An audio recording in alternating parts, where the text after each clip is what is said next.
नेपालमा एउटा रेस सुरु भइसक्यो। प्रधानमन्त्रीको कुर्सीको लागि रेस। यो रेसमा अहिलेसम्म 5 जना खेलाडीहरू त मैदानमै उत्रिसके। बालेन्द्र शाह, केपी शर्मा ओली, गगन कुमार थापा, हर्क साम्पाङ र पुष्प कमल दाहाल प्रचण्ड।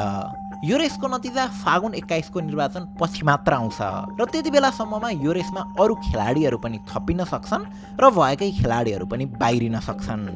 तर एउटा कुरा पक्का चाहिँ के भइसक्यो भने यो रेस अरू बेला जस्तो हुनेवाला छैन।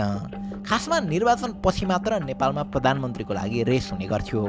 तर यो पटक निर्वाचनभन्दा 2 महिना अगाडिदेखि नै पार्टीहरूले आफ्नो पपुलर फेसेसहरूलाई भावी प्रधानमन्त्रीको रूपमा अघि सारिरहेका छन्। त्यसैले पनि यो अनौठो खाले रेस छ, किनकि यहाँ छिटो कुद्नेले नै यो रेस जित्छ भन्ने छैन, अथवा धेरै सिट्स ल्याउनेले नै त्यो कुर्सीमा बस्न पाउँछ भन्ने छैन। यो रेसमा यी त देखिने खेलाडी मात्रै भए, अनि यो त देखिने मैदान मात्र भयो। खास खेल मैदान र खेलाडीहरू अरू नै छन्। आउनुहोस् आजको भिडियोमा नेपाली राजनीतिका पछिल्ला घटनाक्रमहरूको चर्चा गर्दै यो प्रधानमन्त्रीको रेस र अहिले देखिएका खेलाडीहरू र उनीहरूको फागुन 21 मा हुन लागेको चुनावले सिधै प्रधानमन्त्री तय गर्दैन। तर त्यही चुनावमा पार्टीहरूले आफ्नो भावी प्रधानमन्त्री तोकेर मैदानमा उत्रिन थालेका छन्। लोकप्रिय व्यक्तिको अनुहारलाई भावी प्रधानमन्त्रीको रूपमा अघि सारेर मतदातालाई आकर्षित गर्ने अभ्यास अन्य मुलुकमा पनि छ। नेपालमा भने यो पटक राष्ट्रिय स्वतन्त्र पार्टीले बालेन्द्र शाहलाई भावी प्रधानमन्त्रीको रूपमा अघि सारेपछि अन्य पार्टीहरूले पनि प्रधानमन्त्रीको फेस तोकेर चुनावमा उम्मिँदैछन्। खासमा नेपालमा कुनै बेला यो चिजको थालनी भने नेपाली कङ्ग्रेसले गरेको थियो। 2056 को चुनावमा नेपाली कङ्ग्रेसले पार्टी सभापति गिरिजाप्रसाद कोइराला हुँदाहुँदै कृष्ण प्रसाद भट्टराईलाई भावी प्रधानमन्त्रीको रूपमा अघि सारेर चुनावमा गएको थियो। त्यही निर्णयले गर्दा त्यति बेला काङ्ग्रेसले स्पष्ट बहुमत नै प्राप्त गरेको थियो। 205 सांसद मध्ये कङ्ग्रेसले 111 सिट जितेको थियो र पार्टीको घोषणा अनुरूप नै कृष्ण प्रसाद भट्टराई देशको प्रधानमन्त्री भएका थिए। अब यो अभ्यास फेरि पनि गर्नुपर्छ भनेर गगन थापाले अघिल्लो चुनावमा पनि नेपाली कङ्ग्रेसभित्र कुरा उठाएका थिए। तर पार्टी सभापति शेरबहादुर देउवाले त्यो कुरालाई खासै वास्ता गरेका थिएनन्। यो पटक पनि विशेष महाधिवेशनबाट आफू नै सभापति हुनु अगाडिसम्म पनि गगनले देउवा समक्ष नेतृत्व परिवर्तन गरेर चुनावमा नजाने हो भने पीएम फेस भए पनि छानेर चुनावमा जानुपर्छ भनेर एउटा मिलन बिन्दुको प्रस्ताव राखेका थिए। त्यो प्रस्ताव फेरि पनि शेरबहादुर देउवाले अस्वीकार गरिदिए र विशेष महाधिवेशन गरेको कारणले नै गगन थापा र विश्वप्रकाश शर्मालाई पार्टीबाट 5 वर्षको लागि सस्पेन्ड गरिदिए। यता त्यो अधिवेशनले भने देउवा सभापति रहेको कार्य समिति विघटन गर्दै नेपाली कङ्ग्रेसको सभापतिको रूपमा गगन थापालाई चुनिदियो। यसरी विभाजनको स्थितिमा पुगेको कङ्ग्रेसमा 2टा कमिटी देखिँदै गर्दा निर्वाचन आयोगले भने गगन थापाको नेतृत्वमा बनेको कमिटीलाई नै आधिकारिकता दिएको छ।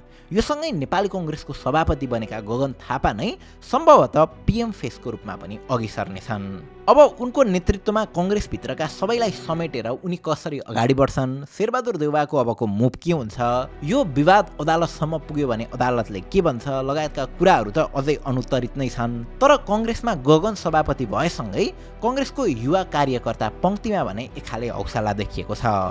अघिल्लो भिडियोमा हामीले भोटरहरूलाई 4 क्याटेगोरीमा डिभाइड गरेका थियौँ। त्योमध्येको 46 देखि 60 वर्षका पोलिटिकली लोयल भोटरमा गगन र कङ्ग्रेस दुवैको राम्रो प्रभाव छ। गगन आफै पनि यही उमेर समूहको भएकाले बा पुस्तामा गगन अझै पनि लोकप्रिय नेता नै हुन्। अघिल्लो चुनावपछि सबैभन्दा ठुलो दल भनेको कङ्ग्रेसमा नेतृत्व परिवर्तन भएसँगै अबको चुनावमा पनि कङ्ग्रेसलाई कमजोर आकलन गर्न मिल्दैन। सधैँ काठमाडौँ 4 बाट टिकट पाएर चुनाव लड्दै आएका गगनले यो पटक आफै टिकट बाँड्दैछन्। यो पटक उनको आफ्नो निर्वाचन क्षेत्र कहाँ हुन्छ, उनले कस्ता कस्ता उम्मेदवारलाई टिकट दिन्छन् र उनीसँग एकदमै निराशादिन्दी पुस्तालाई उनले कस्ता कुराहरूले आकर्षित गर्छन् भन्ने कुराले नै गगन कुमार थापा पीएम रेसमा कहाँसम्म पुग्छन् भन्ने कुराको निर्धारण गर्छ। अब कुरा गरौँ योभन्दा अघिल्लो चुनावमा दोस्रो भएको पार्टी नेकपा एमाले र यसको अध्यक्ष केपी शर्मा ओलीको। खासमा यो चुनावमा एमाले काङ्ग्रेससँग साँठगाँठ गर्ने सोच बनाएको थियो। ओली र काङ्ग्रेस सभापति देउवाले एक खाले समझदारी पनि गरिसकेका थिए। चुनावपछि मिलेर सरकार बनाउने सम्मको योजना भएको थियो। केही दिनमै हुन लागेको राष्ट्रिय सभाको चुनावमा त उनीहरूले गठबन्धन गरेरै उम्मेदवारहरू छनौट गरेका पनि थिए। तर अहिले काङ्ग्रेसको सभापति गगन बनेपछि उनले कसैसँग गठबन्धन नगर्ने भनेका छन् र यहीँबाट एमाले र कङ्ग्रेस बीच पनि तिक्तता बढ्दै गएको देखिन्छ। आफूलाई तेस्रो पटक पार्टी अध्यक्ष हुनका निम्ति विधान नै चेन्ज गरेका केपी शर्मा ओलीले अधिवेशन गरेरै आफूलाई फेरि अध्यक्ष बनाइ छाडेका थिए। अधिवेशनमा चुनावबाटै पनि एमाले केपी शर्मा ओलीलाई नै निर्वाचित गरेपछि गगन थापाले त एमालेलाई संकेत गर्दै दास र लासको पार्टी भनेका थिए। कांग्रेस दास र लासहरूको पार्टी होइन। कांग्रेसमा प्रश्न मरेको छैन। यहाँ कुनै बात छैन जसले नबोल भन्दै गर्दा बोल्न छोड्ने कोही पनि छैन। खासमा एमाले भित्र आन्तरिक लोकतन्त्र एकदमै कमजोर छ र एक हिसाबले भन्ने हो भने ओलीको विरुद्धमा केही बोल्नै गर्नै पाइँदैन। विरोध गर्नेहरूलाई बिस्तारै उनले पाखा लगाउँदै जान्छन्। त्यही अनुरूप उनी विरुद्ध यो अधिवेशनमा उठेका नेताहरू ईश्वर पोखरेल, सुरेन्द्र पाण्डे, कर्ण थापा, गोकुल बास्कोटा, योगेश भट्टराई लगायतले यो पटकको निर्वाचनमा टिकट नै पाएनन्। सिंहको देश नै ओली र महेश बस्नेत कम्पनी विरुद्ध रुष्ट भइरहेको बेलामा यस्तो कदमले एमाले भित्रकै कार्यकर्ता पङ्क्ति पनि उनी विरुद्ध रिसाएको छ। अघिल्लो चुनावमा समानुपातिकतर्फ देशैभर सबैभन्दा बढी मत ल्याएको एमाले यो पटक समानुपातिकमा कति मत ल्याउँछ र प्रत्यक्षतर्फ उसका कतिजना उम्मेदवारहरूले जित्छन् त्यो त हेर्न बाँकी नै छ। तर केही दिन अघि बसेको पार्टी सचिवालय बैठकले एमालेका अध्यक्ष केपी शर्मा ओलीलाई भावी प्रधानमन्त्रीकै रूपमा अघि सारेर चुनावमा जाने निर्णय गरेको थियो। महेश बस्नेत लगायतले अबको चुनावमा एमाले बहुमत ल्याउँछ र प्रधानमन्त्री केपी शर्मा ओली बन्छन् र गृहमन्त्री चाहिँ महेश बस्नेत नै बन्छन् भने पनि केपी शर्मा ओली आफैले चाहिँ चुनाव जित्छन् कि जित्दैनन् भन्ने अहिलेसम्म टुङ्गो छैन। सधैँ झापा 5बाट आफ्नो प्रतिस्पर्धीलाई दोब्बर मतले पराजित गर्दै आएका केपी शर्मा ओली विरुद्ध नै यो पटक बालेनले उम्मेदवारी दिने चर्चा छ। एउटाले जिन्जी आन्दोलनको भावनालाई अपनत्व गरेको छ र अर्कोले चाहिँ जिन्जी आन्दोलनलाई स्वीकार नै गरेका छैनन्। त्यसैले यो क्षेत्रलाई एकाले जनमत संग्रह जसरी पनि हेरिएको छ र यो क्षेत्रको रिजल्टले जेन्जी आन्दोलन ठिक या बेठिक थियो भनेर पनि निर्धारण गर्नेछ। अधिवेशनबाट ओलीलाई नै जिताएर एमाले दास र लासको पार्टी भएको आरोप खेपिरहनु पर्दा ओलीलाई फेरि पनि जिताएर झापालाई पनि लास र दासको जिल्ला हुने छुट छैन। झापालीहरू एकदमै बाठा छन् भनिन्छन्। कतिको बाठा रहेछन् भन्ने कुराको टुङ्गो यो चुनावले नै गर्नेछ। जे होस् ओली र बालेन दुवै झापाबाट उठे भने एकजनालाई प्रधानमन्त्रीको रेसबाटै हटाइदिने भिटो पावर यो पटक झापालीहरूसँग छ। अब यो रेसको तेस्रो र सबैभन्दा चतुर खेलाडी हुन् पुष्पकमल दाहाल प्रचण्ड। गत चुनावमा उनको पार्टी तेस्रो हुँदाहुँदै पनि उनी प्रधानमन्त्री भएका थिए। अघि नै मैले भनेको थिएँ नि यो रेस कोर्स र यी खेलाडीहरू त देखिने मात्र हुन्, भित्री खेलाडी र खेल मैदान अर्कै छ। त्यो खेल मैदानको बारेमा प्रचण्डभन्दा बढी अरू कसलाई थाहा होला र। सधैँ तेस्रो पार्टी हुँदै पहिलो र दोस्रो पार्टीलाई आफ्नो इसारामा नचाउने पात्र हुन् प्रचण्ड। यो पालि पनि उनलाई बहुमत ल्याउनु छैन, पहिलो पार्टी हुनु पनि छैन। बस उनी यति सिट ल्याउन चाहन्छन् जसले उनको प्रधानमन्त्रीको दाबी पुगोस्। अङ्कगणितको यो संसदीय खेलका सबैभन्दा एक्सपिरियन्स र चतुर खेलाडी उनी नै हुन्। सेप्टेम्बर 8 पछिको सामाजिक सञ्जाल हेर्ने हो भने प्रचण्ड जताततै देखिँदैनन्। कहिलेकाहीँ झाक्कल झुक्कल उनका गतिविधिहरू त देखिन्छन्, कहिले सञ्जय दत्तसँगको फोटो, कहिले मुस्कान खातुङसँगको फोटो त कहिले गीत गाउँदै गरेका प्रचण्ड।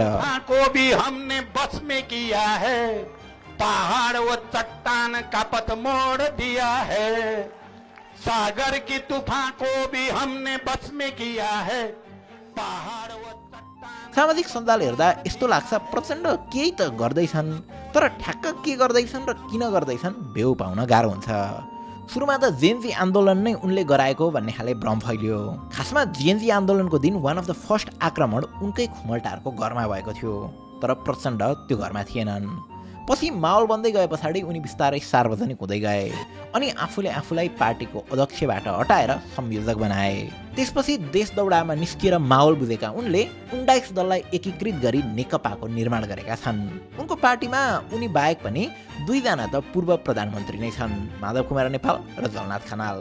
ती बाहेक पनि लामो कम्युनिस्ट इतिहास बोकेका भीम रावल, वामदेव गौतम लगायत पनि उनकै पार्टीमा छन्। अझ इन्ट्रेस्टिङ कुरा त ह्युमन राइट एक्टिभिस्ट र जेएनजी मुस्कान खातुङलाई समेत पार्टीमा प्रवेश गराएर प्रचण्डले सँगै लिएर हिँड्ने गरेका छन्। त्यस्तै बालेनसँग काठमाडौँको मेयरमा पराजित सुमन साइमीलाई समेत प्रचण्डले पार्टीमा ल्याएर काठमाडौँ 9बाट टिकट दिएका छन्। त्यसै झापा 5मा ओली र बालेनसँग भिड्न उनले पार्टीभित्रका चर्चित युवा नेता रञ्जित तामाङलाई त्यहाँ पठाएका छन्। प्रचण्डकी छोरी रेणु दाहाल पनि चितवन 3मा उठ्ने चर्चा छ। आफू चाहिँ निर्वाचन क्षेत्र फेरिरहने प्रचण्ड भने यो पटक रुकुम पूर्व पुगेका छन्। यसअघि उनले रोल्पा, सिराहा, काठमाडौँ, चितवन र गोर्खाबाट चुनाव लडिसकेका छन्। लामो देश दौडा पछि मात्र आफ्नो निर्वाचन क्षेत्र तोकेका प्रचण्ड रुकुम पूर्वमा सुरक्षित नै देखिन्छन्। तर आफ्नै पार्टीबाट फुटेर गएको बाबुराम भट्टराई, जनार्दन शर्मा लगायत मिलेर बनेको प्रगतिशील लोकतान्त्रिक पार्टीले भने उनकै निर्वाचन क्षेत्रमा भने केही टक्कर दिन सक्छ।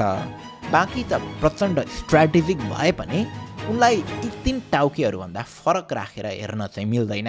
अब अघिल्लो चुनावमा पहिलोचोटि भाग लिएको र एकैचोटिमा चौथो शक्ति बनेको पार्टी हो राष्ट्रिय स्वतन्त्र पार्टी। राष्ट्रपाले उक्त चुनावमा 20 सिट्स ल्याएको थियो भने यो पटक उसका उम्मेदवारहरूले 151 सिट्स आउने घोषणा गरिरहेका छन्। बहुमतभन्दा बढी सिट ल्याएर एकल सरकार बनाउने भनिरहेको राष्ट्रपाले बालेनलाई प्रधानमन्त्रीको रूपमा स्वीकार गरेपछि देशव्यापी रूपमा राष्ट्रपाको माहौल बन्दै गएको छ। अगेन जेनजीहरूको लागि राष्ट्रपा खासै फेभरेट पार्टी थिएन। अझ जेनजी आन्दोलनको दिन रवि लामिछाने जेलबाट विजय भए जसरी निस्किएपछि लामो समयसम्म पार्टीले त्यसको आलोचना भोगिरहनु परेको थियो। तर बालेन नै राष्ट्रसभामा गएर मिलेपछि जेनजी माझ पनि यो पार्टी रुचाइन थालेको हो। अरू सबै पार्टीका सभापति या अध्यक्षहरूले आफूलाई नै प्रधानमन्त्रीको रूपमा अघि सार्दै गर्दा राष्ट्रसभा सभापति रवि लामिछानेले भने बालेनलाई प्रधानमन्त्रीको रूपमा अघि सारेका थिए र आउँदै गरेको चुनावमा पनि उनीहरूले 60-40 को भागबण्डा गरेर अघि बढिरहेका छन्। जसअनुरूप देशभरका 165 क्षेत्रमध्ये 99 क्षेत्रमा रविका उम्मेदवारहरू उठ्दै छन् भने 66 क्षेत्रमा बालेनका उम्मेदवार। रवि आफै चाहिँ यसअघि 2 चोटि विजय गराएको ठाउँ चितवन 2बाटै चुनाव लड्दैछन् भने बालेनले झापा 5मा ओली विरुद्ध चुनाव लड्नेछन्। यी दुवैको लोकप्रियता कति छ भन्ने कुरा त जनकपुरमा माघ 5 को भिडले नै देखाइसकेको छ र विगत केही दिनदेखि सामाजिक सञ्जाल पनि पुरै राष्ट्रपामय बनेको छ। बालेन आफैले चाहिँ झापा 5मा जित्ने हो भने उनी यो रेसमा सबैभन्दा अघि हुने सम्भावना छ। तर अगेन यो नम्बरको खेल भन्ने जस्तो सजिलो छैन। कङ्ग्रेसभित्रको नेतृत्व परिवर्तन र पूर्वमा हरकस साम्पाङको चलपलले गर्दा यो चुनावमा कसैको बहुमत नै नआएर अझ हङ पार्लियामेन्ट पो बन्ने हो कि भन्ने प्रश्न खडा भएको छ। हाम्रो पार्लियामेन्टको स्ट्रक्चरको बारेमा त एकछिनमा चर्चा गर्ने नै छौँ। तर सुरुमा आफूलाई प्रधानमन्त्रीको रूपमा अगाडि सारिरहेका अर्का पात्र श्रम संस्कृति पार्टीका अध्यक्ष हर्क साम्पाङको कुरा गरौँ। अरू कसैले मान्दियोस् या नमान्दियोस् हर्क साम्पाङले चाहिँ आफूलाई देशको प्रधानमन्त्री मानिसके। केही भन्दिन, राजनीतिक भाषण म गर्दिन, तर यो देशको प्रधानमन्त्री म बन्छु। एक बन्छु, 2 बन्छु, 3 बन्छु, यो देशको प्रधानमन्त्री म बन्छु। स्वतन्त्र उम्मेदवारको रूपमा धरान उपमहानगरपालिकाका मेयर विजयी भएका हर्क साम्पाङ यो पटक छुट्टै पार्टी खोलेर मेयर पदबाट राजीनामा दिएर राष्ट्रिय राजनीतिमा प्रवेश गरिसकेका छन् र आफू चुनावपछि प्रधानमन्त्री बन्ने ठोकुवा गर्दै हिँड्न थालेका छन्। जेनजी आन्दोलन लगत्तै साम्पाङ प्रधानमन्त्री बन्ने भनेर काठमाडौँ आएका थिए तर उनी सफल भएनन्। अब चुनाव जितेरै प्रधानमन्त्री बन्ने उनको योजना छ। उनको पार्टी पूर्वतिर अलि लोकप्रिय नै छ र उनले जातीय भोट टार्गेट गरिरहेकाले जनजाति समुदायमा राम्रै लहर पनि सिर्जना गर्न सफल भएका छन्। प्रधानमन्त्रीको यो रेसमा उनी छन् तर रेसमा धेरै अगाडि बढ्नका निम्ति उनको धरातल भने खासै मजबुत छैन। वेल अब हर्क साम्पाङको क्यारेक्टरको बारेमा त हाम्रो छुट्टै भिडियो नै आउँदैछ। तर अहिलेलाई उनका पछिल्ला गतिविधिहरू हेर्दा उनलाई सिरियसली नलिन चाहिँ मिल्दैन। अब यी 5 खेलाडी अथवा भनौँ उम्मेदवारहरूको बारेमा बुझेपछि अब अलिकति रेस कोर्स अथवा मैदानको बारेमा पनि कुरा गरौँ। प्रधानमन्त्री खासमा छान्ने मैदान भनेकै पार्लियामेन्ट हो। अब नेपालमा कसरी प्रधानमन्त्री छानिन्छ भन्ने कुराको बारेमा त हामीले अघिल्लो चुनावमै पनि भिडियो बनाइसकेका थियौँ। तर यो 3 वर्षको अन्तरालमा हामीसँग थप 4 लाख सब्सक्राइबरहरू थपिनु भएको छ। त्यही भएर उहाँहरूकै लागि भए पनि यो कुरा क्विकली बुझाउन चाहन्छु। अबको चुनावमा तपाईँले भोट हाल्दा 2वटा मतपत्रमा भोट हाल्नुपर्ने हुन्छ। एउटा तपाईँको निर्वाचन क्षेत्रको प्रत्यक्ष उम्मेदवारलाई हो भने अर्को चाहिँ तपाईँलाई मनपर्ने दलको लागि हो। हाम्रो पार्लियामेन्टमा 275 सिट छन्। तीमध्ये 165 सांसदहरू 165वटा निर्वाचन क्षेत्रबाट डाइरेक्टली विजयी भएर आउँछन् भने बाँकी 110 जना चाहिँ पार्टीले समानुपातिक तर्फ ल्याएको भोटको आधारमा पार्टीहरू बीच विभाजित हुन्छन्। अब मैले यो नेतालाई हराएँ भन्ने बित्तिकै प्रधानमन्त्री भएँ भन्ने हुँदैन। प्रधानमन्त्री बन्न या सरकार बनाउनका निम्ति प्रतिनिधि सभामा बहुमत यानि कि मेजोरिटी चाहिन्छ, यानि कि 275 सिट्स मध्ये 138 सिट्स चाहिन्छ। अब कुनै पार्टीले 138 सिट्स ल्यायो भने त्यो दलले नै अघि सारेको व्यक्ति प्रधानमन्त्री बन्छन् भने बहुमत नल्याएको खण्डमा 2 या सोभन्दा बढी दलहरू मिलेर सरकार बनाउन पाउँछन्। नेपालमा प्रायः सधैँ यस्तै नै हुँदै आएको छ। प्रायः सरकारहरूमा 2 या बढी दलहरू हुन्छन्। यसरी संसदको गणितले नेतृत्व मारिरहेको हुन्छ किनकि हाम्रो संसद यस्तो बनाइएको छ जहाँ बहुमत कसैलाई सजिलै आउँदैन। परिणाम के हुन्छ त भन्दा चुनाव अगाडि दुश्मन, चुनावपछि साथी। जनताले मत विचारका आधारमा दिन्छन् तर सरकार सम्झौताका आधारमा बन्छ। यही कारण हो हरेक प्रधानमन्त्री अस्थायी हुन्छ, हरेक सरकार कमजोर हुन्छ। अनि हामी अचम्म मान्छौँ किन नीति स्थिर छैन, किन सरकार फेरिरहन्छ, किन प्रधानमन्त्री पालैपालो हुन्छन्।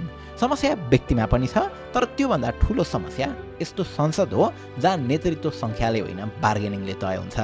धेरै लामो समयपछि प्रधानमन्त्री पदका लागि नयाँ अनुहारहरू त देखिएका छन्, तर उनीहरूका लागि समस्या या प्रतिस्पर्धी एकअर्का होइनन्। खास समस्या यो ट्र्याक नै हो। ट्र्याक यस्तो छ जहाँ बहुमतको फिनिसिङ लाइन नै छैन। त्यसैले हरेक दौड रिलेमा बदलिन्छ र हरेक रिलेमा जवाफदेहिता हराउँछ। यो चुनावमा को छिटो दौडिन्छ भन्ने होइन, प्रश्न यो हो कि हामी सधैँ अधुरो दौडिरहने हो कि अब नयाँ ट्र्याकको माग गर्ने हो। हस् त, थ्याङ्क यू फर वाचिङ।